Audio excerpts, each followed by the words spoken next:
ভিআরের যুগে এসেও এটা কিভাবে পেনাল্টি হয় সেটা আমার জানা নেই। তবে সেনেগাল জার্মানির কাছে হারেনি, সেনেগাল হেরে গেছে রেফারির সিদ্ধান্তের কাছে, সেনেগাল হেরে গেছে ফিফার দুর্নীতির কাছে।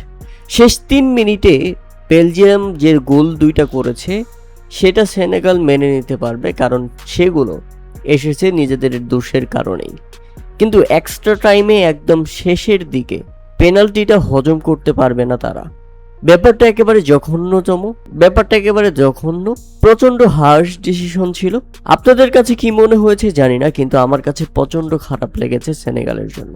তীরে এসে এভাবে তলিয়ে ডুবে যাওয়া একটা দলের জন্য এমনিতেই খারাপ লাগে, তার মধ্যে যদি হয় সেই দলের সাথে উল্টাপাল্টা সিদ্ধান্ত, তখন তো আর কথাই নেই।